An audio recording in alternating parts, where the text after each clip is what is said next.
Never before has mankind faced so many questions, so much anxiety.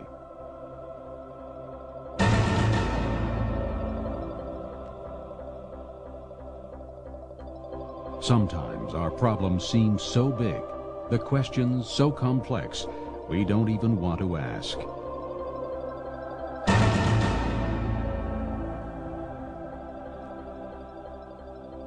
But as we look at all the unsettling changes happening throughout the world, it's hard not to ask.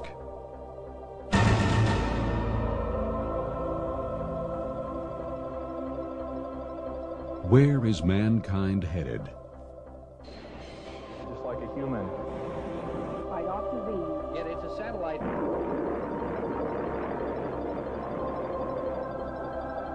Is the Earth sending us a wake-up call?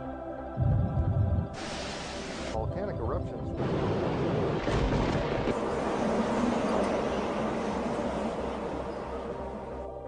Is there objective truth?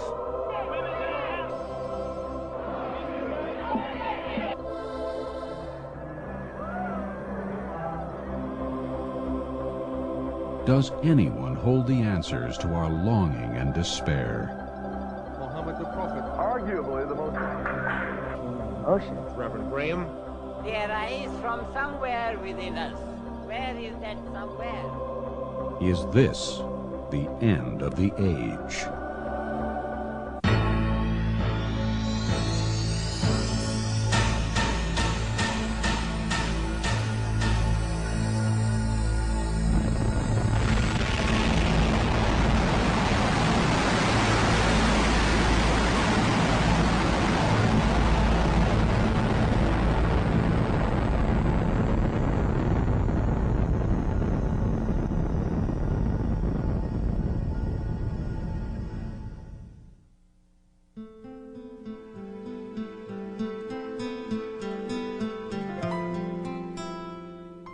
There's not just one set of morals, and that people should agree to abide by a certain set of laws so that their morals can be modified, but morals can be different. I mean, the law should be just a basic guideline to keep people from killing one another and harming one another. I think there's more of like a moral awakening where we're starting to question the things that have been handed down to us traditionally, and I think we're just trying to look for like what is right or wrong, and I think a lot of times we're coming to the conclusion that there is no right or wrong. I don't think there's any moral absolute.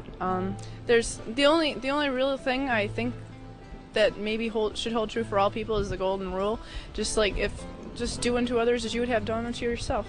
I mean, that's pretty much it. And I really don't think people are very moral at all. There's one Mother Teresa, and there's not much more than that.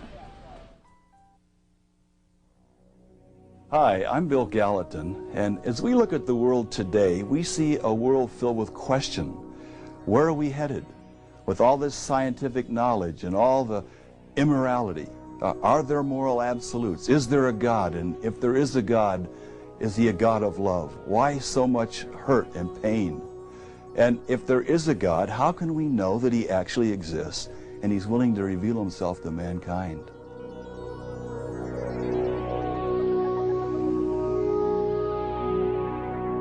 In my opinion, I don't think there is an ultimate truth. Our ultimate truths, I believe, are in ourselves. Everybody has it inside them. It's just a matter of listening to yourself. I used to believe in God when I was younger. I believed in all the stories. I believed in all the rules and the commandments when I was raised Catholic. But then I began to think about things more philosophically, more in depth, and there were just so many questions that I couldn't answer. So it got to the point where I don't really know if there are any answers, and you can't deny and you can't confirm either. One of the ways we believe that God has revealed himself to mankind is through the Bible. His revelation, it's so unique from other writings. One of the things that's so exciting about the Bible is prophecy. And the Word of God is 100% accurate concerning prophecy. We would like to show you one example of fulfilled prophecy. One of the most remarkable prophecies in the entire Bible occurs in the Old Testament, in the book of Daniel. The angel Gabriel predicts the precise day that Jesus was to present himself as a king some 5 centuries later. In Daniel chapter 9, verse 25, Gabriel says to Daniel, "Know therefore and understand that from the going forth of the commandment to restore and to build Jerusalem unto the Mashiach Nagid, the Messiah the King, shall be 7 weeks and 62 weeks. These are 69 weeks of years, and the ancient calendars use 360-day years. And so what Gabriel is saying is that there will be 173,880 days between the commandment to the Messiah the King. Now the commandment to restore and to build Jerusalem was given on March 14th of 445 BC. This is recorded in Nehemiah chapter 2. The only time that Jesus permitted himself to be presented as a king was on the day we call the triumphal entry, which occurred on April 6th, 32 AD.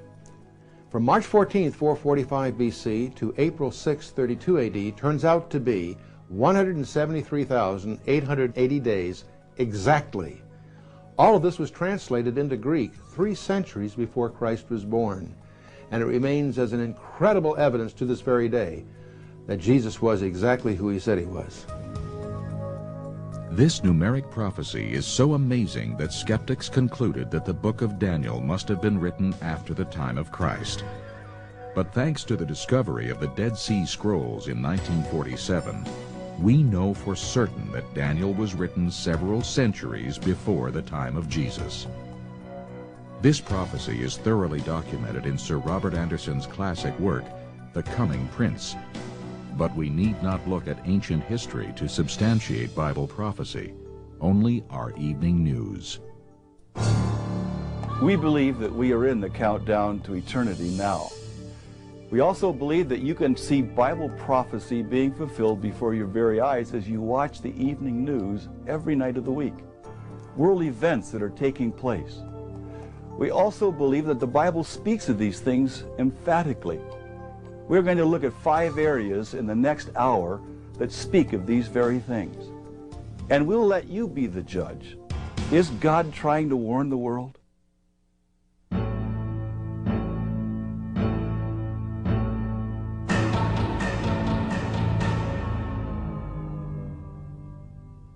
When the disciples came to Jesus on the Mount of Olives, and they asked him for signs of the end of the age,